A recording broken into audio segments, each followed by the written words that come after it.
Bonjour à tous, je m'appelle Laurence Dehon, fondatrice de la racinologie fondamentale. Je vous guide et vous accompagne pour une vie intérieure et extérieure plus harmonieuse.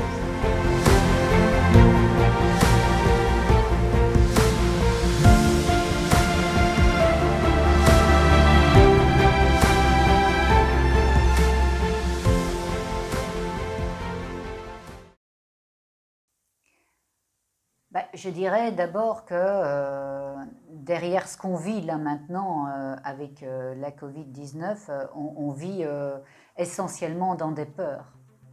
Et que donc, en étant cette énergie qui a pris énormément d'importance, et elle a amené des peurs qui deviennent de plus en plus profondes. Donc ça peut être la peur de perdre son travail, la peur de ne pas gagner d'argent, la peur de ne pas savoir ce que va être demain, la peur de comment je vais arriver dans 2 mois à payer mes factures.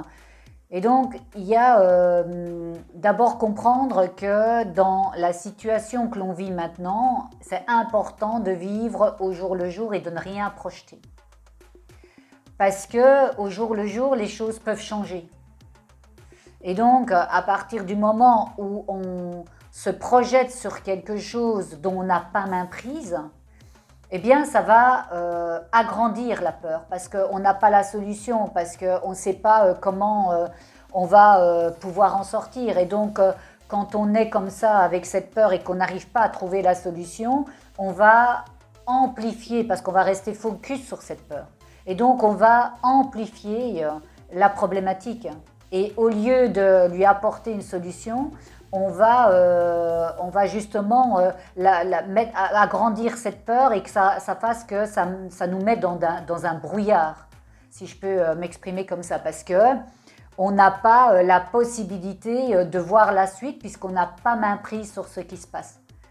Et donc la première chose que j'aurais envie de dire à ces personnes qui vivent avec des peurs telles que celle-là, la première chose, c'est d'aller voir derrière qu'est-ce qui se passe, pourquoi cette peur est-elle là, quel est réellement le sens de cette peur.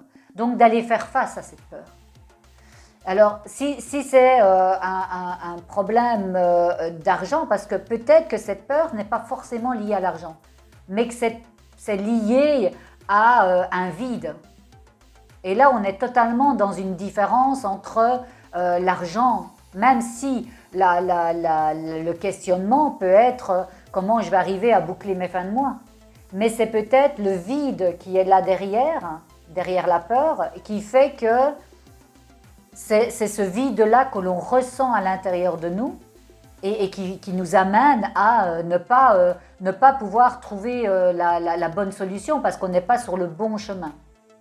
Donc c'est vraiment d'abord aller identifier ce qu'il y a derrière cette peur. Alors si oui c'est l'argent, alors après c'est d'aller voir comment on perçoit cet argent, comment on le maîtrise. Voilà, pourquoi ? Parce que il y a aussi derrière l'argent, normalement, nous en tant qu'êtres, il faut comprendre que on vient pour je le dis à chaque fois dans mes vidéos, mais on vient pour faire exister notre nature profonde, mais on vient aussi pour être en bonne santé et on vient aussi pour vivre matériellement de manière convenable. Après, ça appartient à chacun de savoir qu'est-ce qu'il met de manière convenable, parce qu'il y en a qui ont peut-être besoin d'énormément d'argent pour se sentir OK, il y en a qui ont besoin d'un peu d'argent, et puis voilà. Donc le matériellement, ça appartient à chacun, quoi. Donc ce qui est important de comprendre, c'est d'abord d'aller voir comment on perçoit l'argent, puisque au départ, l'argent c'est une énergie comme la table, comme la lampe, comme le verre, donc c'est déjà une énergie, il faut déjà comprendre ça. Et on met souvent un pouvoir sur ce mot argent, alors qu'au départ c'est exactement la même chose qu'une table, qu'un verre, ça a exactement la même création. Et donc, et simplement qu'à un moment donné, avant on utilisait des animaux pour faire du troc, et puis après, comme c'était assez difficile pour pouvoir s'acheter des choses, eh bien on a utilisé ce morceau de papier, et c'est la société qui a donné un pouvoir à cet argent, c'est la manière dont on a été éduqué qui a donné le pouvoir à cet argent, qui a donné de plus en plus d'importance. Et puis après, évidemment, les freins de point de départ, donc je dis c'est sociétal et familial, mais après il faut aller voir quand ça nous atteint comme ça et que ça nous atteint profondément, parce qu'on peut vivre avec des peurs comme ça par rapport à l'argent et qu'on ne puisse plus en dormir. On peut aller jusqu'au suicide. Moi, on a déjà entendu des fermiers, par exemple, qui pouvaient se suicider. Voilà, il y a vraiment ce rapport à l'argent peut avoir des conséquences graves. Et donc, pour éviter d'arriver à ces conséquences graves, c'est important d'abord d'aller voir qu'est-ce qu'on met, comment on perçoit cet argent. Cet argent et quelle est la peur, quel est le frein qui est là derrière, comment on en est impacté. Parce que si je repars de moi, je peux dire que ma vision au départ par rapport à l'argent était très conflictuelle, parce que j'ai vécu dans une famille où il y avait où on parlait qu'il fallait travailler dur pour y arriver, où on parlait que c'était dur d'amasser de l'argent, que les banques étaient ceci. Enfin voilà, moi j'en ai entendu, ce rapport à l'argent dans ma famille était hyper conflictuel. Donc quand moi j'ai commencé à gagner de l'argent, je suis arrivée avec ce rapport conflictuel aussi, dont je n'avais pas conscience, mais qui faisait partie de mon énergie, puisque c'est ça que j'ai appris c'est ça que j'ai entendu avec ma famille, avec la société, que l'argent était le nerf de la guerre. Ce sont toutes des phrases que je vous dis là, ce sont des phrases que j'ai entendues quand j'étais petite. Et donc il faut comprendre que le rapport, moi, à l'argent, comme je le disais, était conflictuel. Donc quand j'avais de l'argent, qu'est-ce que je faisais? Eh bien, il fallait que je dépense, il fallait que je m'achète des choses, parce que ça me permettait de ne pas garder l'argent avec moi et de ne pas économiser. Parce que dans ma famille, on avait toujours cette difficulté de savoir comment on allait payer les ouvriers, puisque dans ma famille, ce sont une famille d'indépendants, et donc j'entendais cette difficulté. Et moi, le fait de ne pas en avoir, ça me permettait de ne pas vivre ou de reproduire quand même quelque part ce que vivait ma famille. C'est de me dire comment je vais continuer à payer ceci ou à payer cela ou à faire cela. Donc dans l'inconscient, inconsciemment, je fonctionnais exactement de la même manière. Et puis, à un moment donné, je me suis intéressée à ça, et je me suis dit, en fait, c'est ma vision. C'est comment je perçois l'argent. Si je l'aperçois avec une peur, je vais faire exister cette peur. Puisqu'on sait que quand on est focus sur quelque chose, cette chose-là va s'agrandir, va s'amplifier. Donc si j'étais dans des craintes avec ce mot argent, eh bien je vais évidemment augmenter, amplifier ces craintes, et je vais les faire exister. Et c'est là que je dis souvent dans mes vidéos qu'on est le créateur de sa vie, mais pour tout, et aussi par rapport à l'argent. Il faut savoir que l'argent est là pour nous mettre en sécurité, pour nous donner accès au luxe, à la beauté, à l'abondance, et donc on y a droit. Mais si on vient avec une énergie de peur, de frein, ou si ça nous a été impacté, comme en tout cas par rapport à moi, je ne dis pas que dans ma famille tout le monde a été impacté de la même manière, mais en tout cas moi je l'ai pris de cette manière-là, eh bien je vais le vivre avec une souffrance par rapport, et je vais transmettre ça à mes enfants. Et donc la manière de pouvoir changer les choses, c'est d'abord d'accueillir ce frein, d'accueillir cette peur et de la regarder en face. Et c'est là que j'ai vu qu'en fait je la visionnais de manière très négative.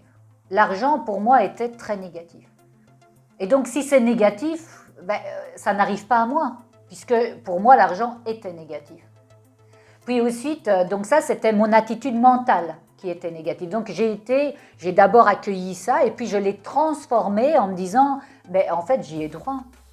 Et c'est pas forcément négatif. Ça peut m'aider à à vivre bien, ça peut m'aider à être heureuse, ça peut m'aider à acheter des choses, ça peut m'aider, mais de manière vraiment pas dans le vide de tout dépenser, c'est dans le fait de profiter. Et donc là, on a une autre vision par rapport à l'argent. Et ça, c'est la première chose. Ensuite, la deuxième chose, c'est d'avoir une attitude positive, c'est-à-dire de regarder que l'argent nous permet, comme je le dis, d'avoir accès à pas mal de choses. Et de pouvoir mettre ça en place par rapport. Donc déjà, si on a une vision mentale comme ça, qu'on se dit en plus que l'argent peut nous ouvrir des portes, peut nous aider à être vraiment bien, peut nous aider à profiter de la vie, puisqu'on peut avoir beaucoup d'argent et pouvoir avoir un yacht ou pouvoir aller passer 15 jours sur une île paradisiaque. Mais il n'y a pas de honte par rapport à ça. C'est simplement, vraiment, c'est là que je parle d'attitude, c'est de ne pas avoir une culpabilité, de ne pas vivre avec une honte, avec une culpabilité parce qu'on a de l'argent ou parce que c'est si. Donc de nouveau, c'est vraiment deux choses qui sont imbriquées l'une dans l'autre, mais qui sont hyper importantes pour changer la dynamique. Et à partir de ce moment-là, c'est aussi de comprendre que rien n'est gratuit. C'est-à-dire que tout a un prix. Que ce soit l'île paradisiaque, ou que ce soit la pomme que j'achète chez mon fruitier, chez la personne, chez le commerçant qui vend des pommes. C'est exactement la même chose. Donc tout a un prix. Et on a tendance à vouloir toujours diminuer le prix, à toujours avoir une réduction, à demander « Ah ben tu vas me le faire ceci, ah tu vas… » Mais non, parce qu'il faut comprendre que quand on demande une réduction qui n'a pas été proposée par la personne qui vend la chose, eh bien, on est en train de diminuer la valeur de la personne. Et en diminuant la valeur de la personne, automatiquement, on diminue sa propre valeur. Donc, quand on demande une réduction à quelqu'un, si cette personne-là ne nous l'a pas proposée, directement, c'est qu'on considère cette personne comme quelqu'un de moins que la valeur qu'elle propose. Et donc, évidemment, comme c'est un effet miroir, automatiquement, on va ça va avoir un impact sur nous. Ça veut dire qu'on ne reconnaît pas, nous, notre propre valeur. Et donc, c'est vraiment comprendre que tout a un prix et que tout est juste. Si la personne, elle a mis ce prix-là, c'est que c'est juste. C'est qu'elle sait ce qu'elle propose. C'est ce qu'elle sait, ce que ça vaut, et c'est ce qu'elle sait, tout ce qu'elle a mis dedans. Parce que quand on vend, ne fût-ce que pourquoi il y a une pomme qui est moins chère et une pomme plus chère, ben, tout dépend de l'arbre, tout dépend de comment cet arbre a été nourri, tout dépend, enfin il y a plein de paramètres qui peuvent démontrer, ça peut venir d'un endroit où les fruits qui sont là sont beaucoup plus juteux, beaucoup plus ceci, beaucoup plus cela. Donc voilà, on ne sait pas ce qu'il y a eu comme paramètre autour qui peut donner la valeur. Mais sauf ce que la personne qui vend les choses peut avoir de sa perception et de sa connaissance et de ce qu'elle peut donner. Donc c'est vraiment important de comprendre ça. Et la dernière chose aussi que j'ai envie de partager, c'est par rapport à cette notion de peur par rapport à l'argent, par rapport à l'économie, eh bien c'est important d'être dans le donner et dans le recevoir. Dans la communication, c'est je vous parle et vous me répondez ou l'inverse. Vous me posez une question et je vous réponds. Donc on est dans quelque chose de je donne et je reçois. Et c'est important de pouvoir aussi recevoir et pas être que dans le donner. Et le rapport à l'argent a aussi une incidence. Si on n'est que dans le donner, moi je donne mes connaissances et je donne ça gratuitement parce que c'est mon ami, parce que c'est un ami de mon ami ou parce que cette personne me fait pitié ou peu importe. Eh bien si on a tendance à reproduire ça régulièrement, ça veut dire que on préfère donner énormément et ne pas recevoir les choses. Mais si on ne sait pas recevoir les choses, on ne va pas non plus recevoir tout ce qui est extérieur à nous. Donc ça peut être aussi des informations, ça peut être aussi des cadeaux. Et souvent on a tendance, quand on va manger chez quelqu'un et qu'on va avec une bouteille de vin ou des fleurs, ben la première chose, quand on a une personne comme ça qui arrive chez nous, et qu'on arrive et qu'on voit un bouquet de fleurs ou qu'on voit une bouteille de vin, la première chose qu'on va dire c'est « mais non, il ne fallait pas. Ben, je ne t'ai pas invité pour ça ». Alors qu'en fait, ça fait partie du donner et du recevoir, de la fluidité au niveau de l'argent aussi. Parce que l'argent, ce n'est pas que l'espèce. Ça peut être donné aussi, l'abondance est aussi d'une autre manière. Et donc, il faut comprendre que quand on parle comme ça, c'est qu'on n'est pas prêt à recevoir, on refuse de recevoir. Et donc, si on refuse de recevoir, on n'est que dans le donner, et donc on va être en déséquilibre. Parce que pour être en équilibre, il faut savoir donner et il faut savoir recevoir. Donc, c'est vraiment les choses qui sont importantes. Donc, je dirais par rapport à cette vidéo sur les peurs, c'est les peurs au niveau de l'argent ou une autre peur, la première chose, c'est... En tout cas, ici, je parle plus au niveau matériel. La première chose, c'est d'aller voir qu'est-ce qui se cache derrière la peur. Si c'est bien ça, si le frein qui est là, c'est bien la notion d'argent ou si c'est autre chose. Comme je donnais dans l'exemple, un vide. Et ensuite, une fois qu'on a ciblé, c'est d'aller voir la perception. Donc là, je repars au niveau de l'argent, c'est comment je perçois l'argent. Est-ce que j'ai une perception positive ou une perception négative? Est-ce que je critique l'argent? Est-ce que je dis quand il y a des gens qui s'achètent une belle grosse maison, est-ce que je suis en train de dire ben celui-là, est-ce que je le jalouse, est-ce que je l'envie, est-ce que je le critique, est-ce que je le juge dans ce qu'il fait? Parce qu'alors ça aura un impact sur moi, ma vision au niveau de l'argent. Puisque de toute façon, je le dis à chaque fois, c'est le miroir. Donc si on est dans une critique, dans un jugement, dans un refus par rapport à l'argent, l'argent ne va pas arriver à nous. Donc il faut vraiment avoir une autre perception par rapport à ça. Donc la perception mentale, la perception aussi, une attitude positive, c'est-à-dire ne pas avoir honte et ne pas être coupable d'avoir de l'argent. Ensuite, de comprendre que rien n'est gratuit, que tout a son prix, la plus petite chose comme la plus grande chose. Et ensuite, de comprendre qu'il faut savoir donner pour recevoir. Et tout ça fait partie de l'abondance et pour aussi accueillir l'argent.